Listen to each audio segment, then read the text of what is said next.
We all know what the Cold War is.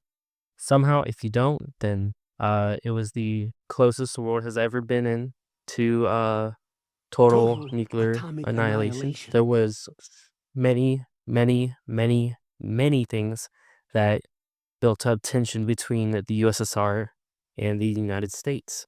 And one of those instances we'll be talking about today is the It's just one of those days where you don't want to wake up. Everything is fucked. following World War II. Both the US and USSR kind of became the big bosses of the New World.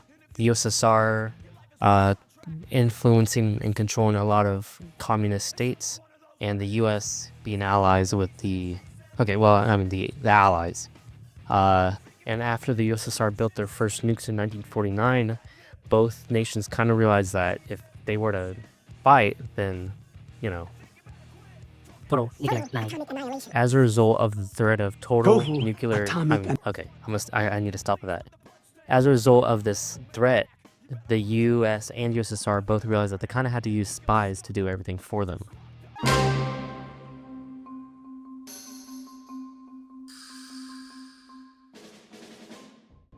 As a great general Sun Tzu said, spies are useful everywhere. Spies were useful for finding out information like nuclear arsenals, political instability, and sympathizers for opposing sides. As useful as spies were, they couldn't compete with the information that was gained from spy planes.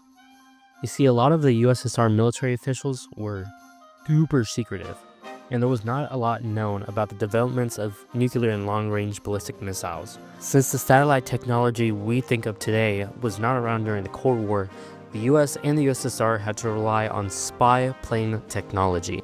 These dangerous missions had US planes flying deep into enemy territory, taking pictures that had information vital to us, like the development of nuclear bombs, and then escaping. Lockheed's CL-282 was used for a while until the US realized they needed an upgrade. Enter the U-2 spy plane. It was able to reach heights of up to 70,000 feet, seemingly unreachable to any of the known surface-to-air missiles for the USSR. Unfortunately for the US, their information was too limited.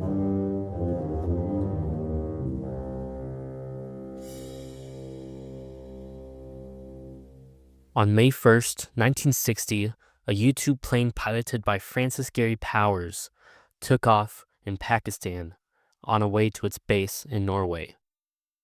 While in Soviet-controlled airways, the plane was shot down by the S-75 Zvena using the 75O VN-13D missile.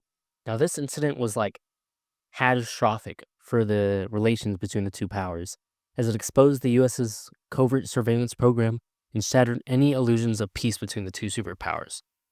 After Gary Powers was somehow alive, he was captured and brought to court.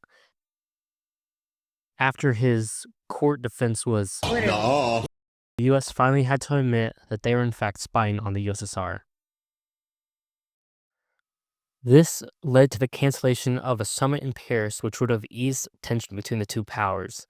Though not causing insane fallout, the U-2 spy plane is an incident that increased unease in the USSR. But I mean, it's not like the US is gonna ramp up the world tension anymore by funding an invasion of Cuba like a year later, right?